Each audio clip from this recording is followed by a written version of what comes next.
उमर खयाम एक ऐसे इंसान थे जिन्होंने साइंस, फिलॉसफी और शायरी तीनों में अपना नाम बनाया। उनका जन्म 1048 में ईरान के निशापुर शहर में हुआ था। वो एक बड़े मैथमेटिशियन, एस्ट्रोनॉमर, फिलोसोफर और मशहूर शायर थे।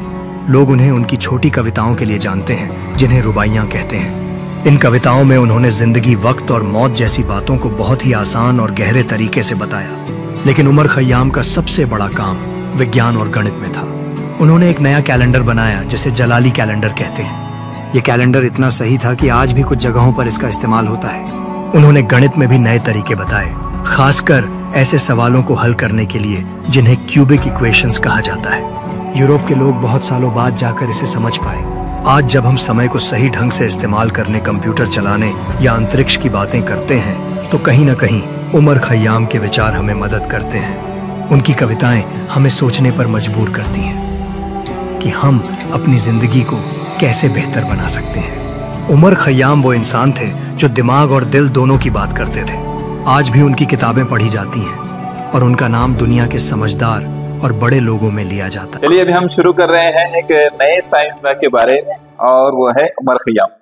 ठीक है, हो सकता है आपने नाम सुना हो और काफी कुछ बच्चे ऐसे होंगे जिन्होंने नहीं सुना हो, लेकिन इनकी शख्सियत बहुत प्यारी है, बहुत इंटरेस्टिंग है। इनके बारे में मैं आपको कुछ बातें बताऊँ। ये सिर्फ साइंसदान नहीं है, बल्कि एक बहुत बड़े रियाजीदार है और एक बहुत बड़े शायर। ये एक तरफ साइंटिस्ट होना और दूसरी तरफ शायर होना, तीसरा रियाजीदार होना, ये कैसे मिक्स हो गया सब। तो ऐसी ही बहुत प्यारी शख्सियत, डायनामिक शख्सियत है उमर खयाम की। उमर खयाम के बारे में कुछ बातें मैं आपको बताता हूँ। ये AI की मदद से एक तस्वीर हमने बनाई है, मगर एग्जैक्ट नहीं कहा जा सकता कि उमर खयाम ऐसे ही। उमर खयाम की जो पैदाइश है वो 18 मई 1048 ईस्वी को हुई ईरान में। ईरान का जो शहर निशापुर है, वहां पर इनकी पैदाइश। ईरान के बारे में आप जानते हैं कि ईरान एक बहुत बड़ा मुल्क है और पहले बाकायदा एक बहुत बड़ी ये सल्तनत थी, और फिर उसके बाद जो है वहाँ की जो तहजीब और सकाफत है, वहाँ के जो इल्मी मराकिज है, वो काफी दुनिया भर में मशहूर, और इस्लामी दौर में भी ये काफी मशहूर रहे। निशापुर भी वैसे ही एक शहर है जो इल्मी एतबार से काफी मशहूर रहा, वहाँ के इल्मी मदारिस के एतबार से काफी मशहूर रहा, और शख्सियात से भी कुछ शहर मशहूर होते हैं। जैसे उमर खयाम का नाम ले रहे हैं तो निशापुर जो है हम डिस्कस कर रहे हैं। बाद शहर शख्सियात से मशहूर हो जाते हैं, तो हो सकता है कि आगे भी कुछ शहर जो है आप में से किसी के नाम से मशहूर हो जाए, पॉसिबल है, ऐसा हो सकता है। इनके बारे में कुछ बातें बता देता हूँ। ईरान के बारे में तो आपको अभी कुछ बात बताया कि वो इस्लामी दुनिया का एक बहुत अहम इलाका था, एक अहम मरकज था, और वहाँ पर मुख्तलिफ उलूम तरक्की पा रहे थे, जिसमें साइंस, आर्ट और सकाफत वगैरह थे। तो ये उस वक्त का खास इलाका। खयाम का जो नाम खयाम क्यों पड़ा, इसके बारे में कुछ बातें कही जाती। वो क्या है, ये खयाम के वालिद जो थे खैमा साज थे। खैमा जो टेंट बनाते ना, उस वक्त खैमे बना कर रहते थे लोग, तो ज्यादातर लोग खैमे बना कर रहते, तो वो खैमा साज थे। इसकी वजह से जो है इनका नाम भी खयाम पड़ गया। खयाम यानी खैमा बनाने वाला, इनके नाम के साथ लग गया खयाम, खैमा बनाने वाला। तो खयाम जो है अरबी जुबान का लफ्ज है, इसके मानी खैमा बनाने वाले। ईरान के इस इलाके को मैंने जो है इस्लामी जुग्राफिया की जो किताब है उससे लेने की कोशिश किया हूँ। इसमें ईरान को देख सकते हैं, बारीक चीजें हैं काफी। आप जो है थोड़ा बड़ा करके अगर देखेंगे तो आपको काफी शहर इसमें दिखाई देंगे। ठीक है, जो उमर खयाम है, उमर खयाम की इब्तिदाई तालीम, जिस तरह से अभी आपकी इब्तिदाई तालीम चल रही है, आप कुछ सीख रहे हैं, स्कूल में जाते हैं, पढ़ते हैं। उमर खयाम की इब्तिदाई तालीम निशापुर शहर में वहीं पर हुई, क्योंकि वो भी एक इल्म का बड़ा मरकज था। वहीं पर ही उन्होंने वहां पर मदरसे में साइंस, रियाजी, फलसफा और इस्लामी उलूम की तालीम हासिल की। जहाँ बहुत बड़े बड़े उलमा होते थे, उनसे उन्होंने इस्तिफादा किया, और उनके उस्तादों में इमाम मुआफिक निशापुरी और अबू हसन बहमन यार जो है, ये उनके मशहूर उस्तादों में से। तो अब यहाँ पर एक और चीज सोचने की, ये पढ़ते हुए आपने सोचा होगा या कुछ बच्चों के जहन में सवाल आया ही होगा कि मदरसे में उनको साइंस, रियाजी, फलसफा ये सब सीखने को मिला। तो असल में ये जो स्कूल वाला सिस्टम है, ये अंग्रेजों के दौर से हमारे यहाँ पर आया, राइज हुआ। वरना मदरसे में ये बाइफरकेट नहीं किया जाता था इस तरह से उलूम को, ये दीनी उलूम या असरी उलूम के बाद में कर दिया गया। ये सब जो है रियाजी, साइंस वगैरह सारी चीजें मदरसे में, यानी वो उस वक्त के स्कूल थे, उस वक्त के जो कॉलेजेस थे, वो तो वहां पर सीखने को मिलता था। और वो जो आलिमी दीन होते थे, वो दरअसल में हर सब्जेक्ट के माहिर होते थे। वो सिर्फ नमाज पढ़ाने वाले नहीं होते थे, मस्जिद में इमामत करने वाले नहीं होते थे, और बच्चों को कुछ चीजें मकतब में पढ़ाने वाले, बल्कि उस जमाने का मामला था कि आलिमी दीन बोले तो उसको रियाजी पर भी महारत हासिल, उनको जो साइंस पर भी महारत हासिल, वो जो है फल्कियात के माहिर, वो तिब के माहिर, वो इल्म नजम के जानने वाले, वो दीनियात के जानने वाले, वो फिका के जानने वाले, है ना, वो फलसफे के जानने वाले। इस तरह से बड़ा एक वो था। बाद में लोगों ने जो है अलग अलग चीजें करती, गलत चीजें भी राइज हो गई, तो जहन की तंगी की तरफ ज्यादा चीजें चली। फिर उन्होंने जो है एक खास बात जो मैं आपको इससे पहले के भी लेक्चर्स में बताता आया हूँ, वो ये कि जुबानों पर वो बहुत जरूरी, कमांड हासिल करना जुबानों पर बहुत जरूरी। और मुझे यकीन है कि पिछले 3-4 लेक्चर देखकर आपने ये प्लान तो बना लिया होगा कि मुझे इन जुबानों पर कमांड हासिल करना है। ये खयाम थे, उमर खयाम थे, उन्होंने अरबी और फारसी पर अबूर हासिल किया था। ये उस वक्त की इल्मी जुबान है। जिस तरह से आज उर्दू, अरबी, इंग्लिश ये इल्मी जुबानें हैं, खासतौर से इंग्लिश और अरबी जो है ये एक इल्मी जुबानें हैं, उर्दू भी उसमें शामिल हो गई, फारसी है इल्मी जुबान, तो उस तरह अरबी और फारसी उस जमाने की जो है इल्मी जुबानें थी। उस पर उन्होंने दस्तरस हासिल किया, कमांड हासिल किया, और साथ ही साथ कुरान की गहरी समझबूझ हासिल की बचपन ही में। 2 चीजों का फर्क समझिए, यहाँ पर क्या कहा जा रहा है, उन्होंने कुरान पढ़ा ऐसा नहीं कहा, यहाँ पर कहा जा रहा है कि उन्होंने कुरान मजीद की गहरी सूझबूझ समझबूझ हासिल की उन्होंने, यानी उसको समझ लिया था उन्होंने कुरान मजीद में है क्या। दरअसल में एक इनकलाबी किताब कहा जाता है इसको, तो कुरान मजीद में है क्या, असल क्या इस किताब ने इतनी बड़ी दुनिया को तब्दील कर दिया, तो असल में है क्या इसमें, ये समझने की उन्होंने कोशिश की और उन्होंने उसको समझा।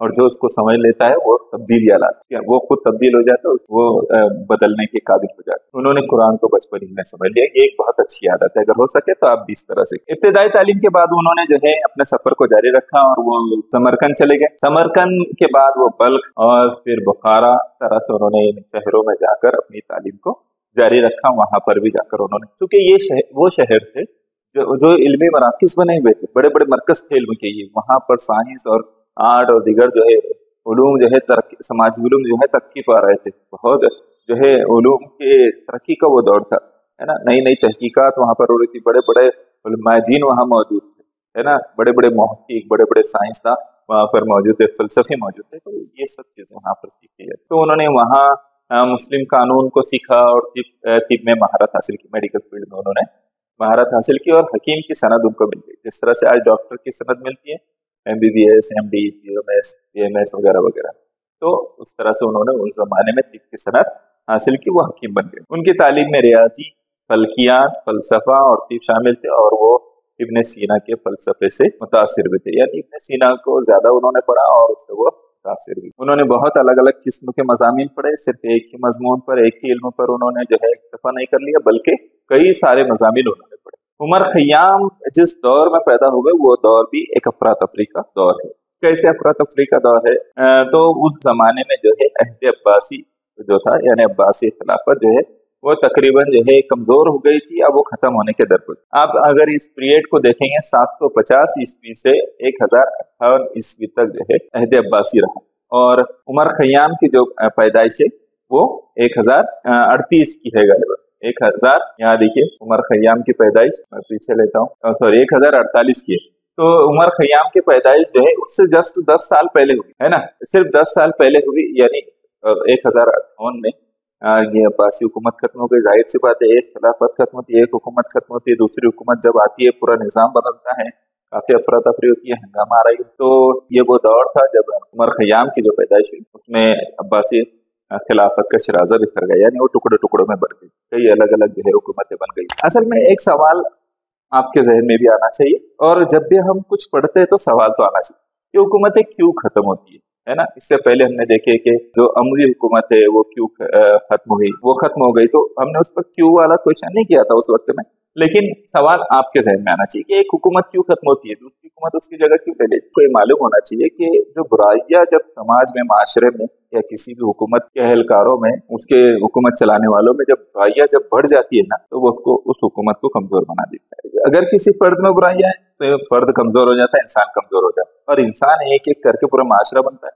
इस तरह से अगर वो कई बुरे इंसान जब माशरे में फैल जाए या माशरे में लोग बुरे हो जाए तो फिर वो पूरा माशरा खराब। तो बुराइयां न सिर्फ इंसानों को कमजोर बनाती है बल्कि पूरे माशरे को कमजोर कर देती है, और माशरा कमजोर हो जाए तो वो अच्छे काम वहां पर फल फूल नहीं सकते, या वहां पर फिर बड़े अहम काम नहीं हो सकते वहां फिर, और ना बड़ी शख्सियत वहां जन्म ले सकती है। तो इसलिए माशरे में बुराइयों को कम से कम करने की भी हमारी कोशिश होना चाहिए, ताकि हमारा माशरा है कमजोर ना हो जाए। अब हम आते हैं उमर खयाम, क्या वो उन्होंने जो है इतना कुछ तालीम हासिल कर लिया, इनकी सनद भी उन्होंने हासिल कर लिया। क्या हुआ कि सल्जूकी हुकूमत जो थी उसमें उनका जो ये कहा जाता है कि सल्जूकी हुकूमत का एक सबसे अहम जो बादशाह गुजरा है, हुक्मरान गुजरा है, वो मलिक है, मलिक शाह।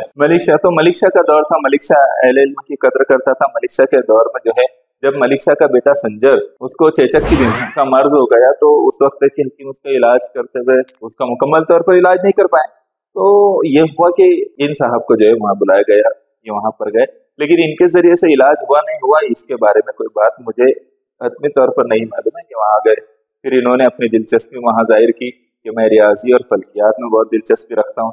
तो मलिक शाह ने जो है अस्फहान नामी शहर में, अस्फहान वहां से करीब में एक शहर था जो सल्जूकी हुकूमत का एक बहुत अहम मरकज था, वहां पर इनके लिए एक रसदगाह बनाई, ऑब्जर्वेटरी जिसे कहा जाता है, जहां पर आसमान का मुशाहिदा किया जाता है, ऑब्जर्वेशन किया जाता है, वहां से सितारों के बारे में स्टडी की जाती है, देखा जाता है उनको। इस्तरलाब नामी एक आला होता था उस जमाने में, उसकी मदद से ये सब लोग जो है स्टडी करते थे। तो उनकी दिलचस्पी को देखकर उनको एक वहां पर रसदगाह बना दी गई अस्फहान नामी शहर में, और उनको एक टीम दे दी गई और उसकी सरबराही उमर खयाम करने लगी। लीडर उनकी क़यादत में काम, वो अपने आजकल वाले फालतू लीडर की बात नहीं कर रहा हूँ मैं, ये कायद की बात कर रहा हूँ जिनकी निगरानी में ये हो रहा था। तो ये बात मैं बता रहा हूँ।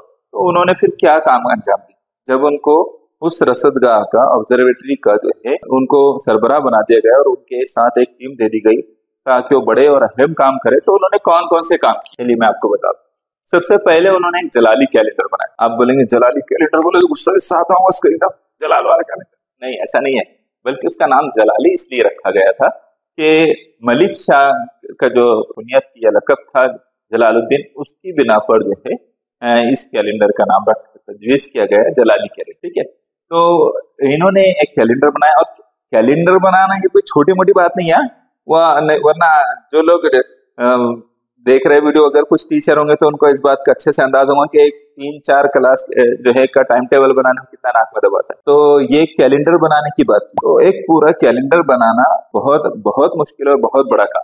तो उन्होंने एक कैलेंडर बनाया, एक नया कैलेंडर बनाया, और उसको उन्होंने जलाली कैलेंडर का नाम दिया। उन्होंने उस जमाने में फल्कियात का मुशाहिदा करते हुए, उनके एक तजुर्बा जो उनकी रसदगाह थी वहां, वो दिन रात वो लोग मेहनत करते, मुशाहिदे करते, उसकी बिना पर उन्होंने मुशाहिदा किया और इस बात का उन्होंने पता चलाया कि ये जो साल है, एक साल जो होता है वो 365.2422 का होता है। ये जो साल होता है 365 दिन, तो हम क्या कहते हैं कि ये एक साल 365 दिन का नहीं, इसके ऊपर कुछ घंटे भी होते हैं। तो उसमें उन्होंने इतना एग्जैक्ट वो बताया। जो हम कैलेंडर यूज करते हैं ना, अंग्रेजी कैलेंडर जिसको बोलते हैं, ग्रिगोरियन कैलेंडर जिसको कहते हैं, तो वो जो है 365.2425 बताता है। ये उससे ज्यादा दुरुस्त है, इसके बारे में लिखा गया है कि उससे ज्यादा दुरुस्त है। उन्होंने ये मुशाहिदे के जरिए से बताया, एक पूरा उसको वाज़ेह किया साल के निज़ाम। फिर लीप साल वाला कंसेप्ट उन्होंने पेश किया, यानी जब जो है 4 साल गुजर जाते हैं तो एक दिन ज्यादा हो जाता है। जाहिर सी बात है, ऊपर के 6 घंटे कुछ घंटे जो है बढ़ते रहते हैं एक एक साल पर। तो इस तरह से 4 साल गुजरने के बाद में एक दिन बढ़ जाता है। तो उन्होंने उसका भी इंतजाम किया, उसको लीप साल से उन्होंने मंसूब किया। तो फिर उसके बाद जो है, और जो कैलेंडर उन्होंने बनाया वो शमसी बुनियाद पर बनाया, सूरज की गर्दिश की बिना पर उन्होंने बनाया, और उसको पेश नजर रखकर पूरा ये कैलेंडर तरतीब दिया गया।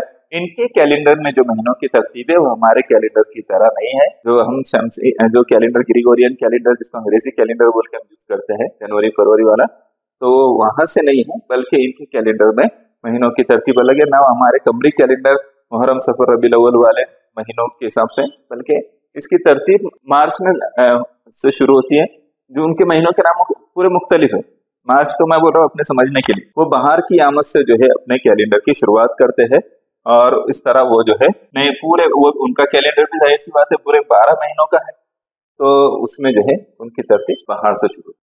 और उसको जो है उन्होंने बाहर जो होती है उसको वो नवरोज कहकर मुखातिब करते हैं। नवरोज के त्यौहार, एक उनका जश्न है, एक सकाफती उनका त्यौहार है। नवरोज के त्यौहार से जो है उस कैलेंडर का आगाज होता है। आपने जो भी बच्चों ने जो है अरतुरुल सीरीज या उस्मान सीरीज देखे होंगे, तो उसमें नवरोज के त्यौहार की वो बड़ी धूमधाम से जो है इसका इंतजाम करते हैं। तो नवरोज उनका एक त्यौहार जो अकबर के जमाने में मनाया जाता था, और औरंगजेब रहमतुल्लाह अलैह ने उसको जो है बंद कर दिया। तो नवरोज का जो है त्यौहार वो मनाते, उसका उससे ही उनके कैलेंडर का जो है आगाज होता है। बराबर उनके 12 महीने होते हैं। पहले शुरू के जो 6 महीने उनके होते हैं वो 31 दिन के होते हैं, बाद के 5 महीने उनके 30 दिन के होते हैं, और वो आखिरी महीना जो उनका होता है 29 या 30 दिन का होता है। ऐसा उन्होंने उसको सेट, अपने यहाँ के महीने 31, 30, 29, इस तरह से जो रहते हैं, आप इस तरह से उसको याद करते हैं। आपके टीचर ने उसको याद भी कराया होगा, ऊपर तो 31, 30, इस तरह जनवरी, फरवरी, 28। तो उनका जो नवरोज से आगाज हो रहा है, और जो कैलेंडर बनाया गया उसका सकाफती असर बहुत रहा। यानी वहाँ की जो त्यौहार है, वहाँ के जो उनके ज़रई इंतजामात हैं, ज़रई महीने हैं, वो सारी चीजें जो है उनकी इसके हिसाब से ढल गई। उसको पेश नजर रखकर उन्होंने बनाया। तो काफी कुछ मेहनत उन्होंने इस एतबार से की और ज़राअत माशरत को पेश नजर रखकर जो है वो पूरा कैलेंडर तरतीब दिया गया। वो कैलेंडर अकेले उमर खयाम ने नहीं बनाया, इस बात को भी ज़हन में रखना है। अलबत्ता वो उसके लीडर और उनकी निगरानी में उनकी पूरे इस पर जो है वो हो रहा था। एक टीम उनके साथ में थी और वो टीम और उमर खयाम मिलकर जो है इस काम को अंजाम दे रहे थे। ये नाम की वजह तो मैंने बता दिया, जलाली कैलेंडर क्यों उसको कहा जाता है। उसके जदीद इस्तेमाल के बारे में एक बात आपको मालूम होना चाहिए कि ये उस जमाने में था, ऐसा नहीं है। आज भी ईरान में, ईरान का ये कौमी कैलेंडर है, ईरान में और अफगानिस्तान में इसको इस्तेमाल किया जाए। तो आपको ये बात भी आपके इल्म में होनी चाहिए। मतलब उन्होंने इतना बड़ा काम अंजाम दिया है कैलेंडर बनाने का, एक बहुत बड़ा कारनामा है वो, ये जो आज तक जिस पर 2 कंट्री के लोग उस पर अमल कर रहे हैं ना, और बड़ी कंट्रीज के लोग जिस पर अमल, हो सकता है इसके अलावा भी कई पर इस्तेमाल किया जाता हो, मेरे इल्म में नहीं। इसके अलावा उमर खयाम जो थे वो एक बहुत बड़े रियाजी था। उन्होंने एक किताब लिखी, उनकी मशहूर किताब बहुत ज्यादा, वो है मामलात अल जब्र वल मुकाबला। तो इंग्लिश में जो नाम है problems of algebra and equation. तो उन्होंने इस पर भी बहुत कुछ लिखा। उनकी किताब में जो इक्वेशंस के बारे में, उसके मसावात के बारे में दिया गया है। खास तौर से उन्होंने जिस बात पर लोगों को जो है एक बड़ा काम उन्होंने किया, लोगों के सामने पेश किया, क्यूबिक इक्वेशन है। यानी उसकी यहाँ पर देखो एक छोटी सी मिसाल दी गई, यानी जो मसावात में x की पावर 3 होती है, कुव्वत 3 जिसको हम कहते हैं, तो वो मसावात को कैसे हल करेंगे उन्होंने उसको पेश किया। यहाँ पर एक एग्जाम्पल के तौर पर x की कुव्वत 3 जमा 2x बराबर 5 वाली एक एग्जाम्पल दी गई। इस तरह की मसावातों को ज्योमेट्री का इस्तेमाल करके किस तरह से हल किया जा सकता है, इस बात को उन्होंने बयान किया। इसके अलावा बेशुमार चीजें उन्होंने अपनी किताब में रखी। उतना सिर्फ एक चीज को समझाने के लिए पूरी किताब नहीं लिखी गई, बहुत सारी चीजें उन्होंने बयान की। मैं जस्ट समझाने के लिए आपको कह रहा हूँ। मौलाना शिबली नौमानी साहब, नौमानी भी कहते हैं, नौमानी भी कहते हैं, तो मौलाना शिबली नौमानी साहब ने उनके बारे में अपनी किताब में कहा। इस किताब के बारे में जो अभी बता रहा था मैं आपके बारे में, वो कहते हैं कि इस नादिर किताब में अहले यूरोप के नजदीक खयाम को एक रियाजीदान आज़म होने का सबूत, यानी उमर खयाम को एक बड़े रियाजीदा के तौर पर पेश कर दिया, और अहले यूरोप इनको एक बड़े रियाजीदा के तौर पर जो है पहचानता था। तो आप जो है इससे जो इस बात का अंदाजा लगा सकते हैं कि उनकी वो किताब कितनी मशहूर हुई, कितनी अहम किताब थी, कितने अहम डिस्कशन उसमें हो गए, कितनी अहम तहकीकात उसमें, कितने अहम उसूल उसमें बयान किए गए होंगे, जिसकी बिना पर उनको जो है अहले यूरोप में एक बड़े रियाजीदा के तौर पर पहचाने जाने लगा। इसके अलावा उमर खयाम की जो तसानीफ है, मैं उनके जस्ट यहाँ पर नाम लिख रहा हूँ, आप जो है नाम पढ़ सकते हैं। मैं इसके बारे में आपको तफसील में जाने की जरूरत नहीं। ये 3 वो किताबें हैं उनकी जो रियाजी पर लिखी होना, ये तीनों भी किताबें। मामलात अलजबर वल मुकाबला, जिसको problems of algebra and equations कहते हैं। दूसरा जो है उन्होंने शरह मा अशकल मिन मसाइल किताब अक्लीदस, ये उन्होंने अक्लीदस की किताब की शरह लिखी है। यहाँ पर उसके बारे में उसका इंग्लिश नाम भी लिखा है, फिल ब्राहीन अली अलल मसाइल अलजबर वल मुकाबला, ये उनकी तीसरी किताब है। इस तरह से तीनों किताबें उनकी जो है किस पर है, रियाजी पर उन्होंने इसका मतलब बहुत कुछ काम किया है। अक्लीदस की किताब की शरह लिख रहे, अक्लीदस पर लिख रहे, बड़ी बात थी जमाने। इसके अलावा फल्कियात पर उनकी ये 2 किताबें हैं। नवरोजनामा, जिसमें उन्होंने अपने कैलेंडर के बारे में भी लिखा और काफी कुछ तफसीलात से उन्होंने बयान किया, द बुक ऑफ नवरोज। उसके बाद जीज मलिक शाही नाम से उन्होंने एक किताब लिखा, जिसमें उन्होंने वहाँ उस वक्त की सकाफत और भी कुछ अहम चीजों को उन्होंने लिखा है। ये दोनों किताबें जो है फलसफे पर उन्होंने लिखी है, वो एक अच्छे फलसफे भी थे। रिसाला फिल वजूद और रिसाला फिल कुल अल वजूद, है ना। ये दोनों किताबें फलसफे की है, ये दोनों किताबें फल्कियात की। इस तरह से उन्होंने और भी बहुत सारी किताबें लिखी। इसके अलावा अब उनकी पर्सनैलिटी का एक डायनामिक पहलू ये देखिए कि वो साइंसदान, रियाजीदान, फल्कियात के जानने वाले, फलसफे के जानने वाले, तिब के जानने वाले, एक बड़े हकीम, ये सब होने के साथ साथ एक बहुत बड़े शायर भी थे, बहुत बड़े शायर। आजकल के सब शायरों को शायर के हिसाब में मत लो, कुछ बड़े शायर वाकई में होते हैं जो तब्दीली का काम करते हैं, और ना जो है जुबान की लफ्ज़ी और वो क्या क्या होती है वो उसके बारे में मैं नहीं कहता। अलबत्ता ये जो थे एक बड़े शायर थे, और बड़े शायरों ने यकीनन बड़ी तब्दीलियों का काम किया है। और अगर शायरी, आप किसी शायर की शायरी माशरे में मस्बत तब्दीली नहीं ला सकती तो बेकार शायरी, मैं ऐसा सोचता। अगर आप में से भी कोई शायर बनने की सलाहियत रखता है, शायरी में शगफ रखता है, शौक रखता है, ज़ौक़ रखता है उसका, तो इस बात को याद रखें कि अगर आप अच्छा नहीं दे सकते तो बुरा भी मत देना, वरना उम्मत को जो है इसको आशिकी में शायरों ने बहुत बुरी तरह फंसाया। तो आप इस बात को ख्याल रखिए। तो ये जो उमर खयाम है, ये बेहतरीन शायर भी थे, और उन्होंने एक किताब भी लिखी है जिसका नाम है रुबाइयात उमर खयाम, और इसके यूरोप में ट्रांसलेशन हुए। यूरोपीय जो है लोग है, उस वक्त के स्कॉलर थे, उन्होंने उसका ट्रांसलेशन किया है और उनको बहुत पढ़ा गया यूरोप। आप कभी थोड़ा कुछ फुर्सत का वक्त मिल जाए और कुछ दिलचस्प चीज पढ़ने का दिल कहे आपका, तो आपने इसको जो है रुबाइयात उमर खयाम से सर्च करना है, आपको मिल जाएगी। ठीक है, अब आते हैं इनके वफात के बारे में जान लेते हैं, इनके इंतकाल के बारे में जान लेते हैं। इनका इंतकाल 4 दिसंबर 1131 को हुआ। तो उनका जो है मेरे ख्याल से निशापुर में इंतकाल हुआ, एग्जैक्ट मालूम नहीं हो सका कि किस शहर में उनका इंतकाल हुआ। तो लेकिन यहाँ हमको जो है इंतकाल उनका हो गया। उन्होंने कुछ यूँ समझ लीजिए कि 80 साल के आसपास कुछ जिंदगी उन्होंने 83 ईयर्स गालिबन वो जिए। लेकिन उन्होंने कितने काम, सोचने की बात ये कि कितने सारे काम किए। हमको एक बहुत अहम मैसेज दे गए कि एक इंसान जो है अगर मेहनत करे तो वो साइंस और आर्ट दोनों में कामयाब हो सकता है। आमतौर पर लोग साइंस वाले आर्ट वालों को अलग निगाह से देखते, आर्ट्स वाले साइंस वालों को बहुत अलग, एकदम जैसे कोई गीत का नाम ले लेते सामने, तो सब अलग अलग तौर पर देखते हैं एक दूसरे को। हमने ऐसा नहीं सोचना है। यहाँ एक मैसेज हमको मिल रहा है कि ये सब तो बाद में ही इतने सारे कैटेगरी लोगों ने कर दिए, तो एक हम ऐसे इंसान भी बन सकते हैं अगर हमारे अंदर वाकई सलाहियत है, हम अगर वाकई कोशिशें करते हैं, जो आर्ट और साइंस को भी मिलाकर एक बड़ी शख्सियत बन सकते हैं। और उमर खयाम की शख्सियत ये पैगाम दे। चलिए हम जो है मैं इसको खत्म करते, एक सवाल मैं आपसे कर लेता हूँ, या एक बात मैं आपको बता देता हूँ कि ये जो हम सिलसिला चला रहे हैं मुस्लिम साइंटिस्ट का, दरअसल में ये मुस्लिम हीरो है, मुस्लिम हीरो उमर खयाम, इब्न सीना, जाबिर बिन हय्यान, अल फाराबी, और भी आपको जो है बताया जाएगा। ये जो है ये सब मुस्लिम तारीख के बड़े हीरो। आपके जहन में कुछ नाम हीरो के तौर पर आते हैं, दरअसल एक चीज का फर्क साफ तौर से रखिए, वो क्या है कि हीरो और एक्टर में फर्क है। वो क्या बोलते हैं, वो शाहरुख वीरू और क्या क्या नाम आपको याद आते हैं हीरो बोलने से, वो दरअसल हीरो नहीं है। कौन बोलता है हीरो है वो? अरे वो एक्टर है। क्या है? एक्टर एक्टिंग करने वाला, अदाकारी करने वाला, तो वो अदाकार है, हीरो नहीं हो सकते। वो हीरो जैसे कुछ उन लोगों में है भी नहीं। हीरो वो होते हैं जिनको फॉलो किया जाए, ये हमारे हीरो है, मुस्लिम हीरो। ऐसे हजारों लाखों हीरो मुस्लिम तारीख में मौजूद है, आप उनको पढ़िए, उनको हीरो मानिए, दोनों के फर्क को समझिए।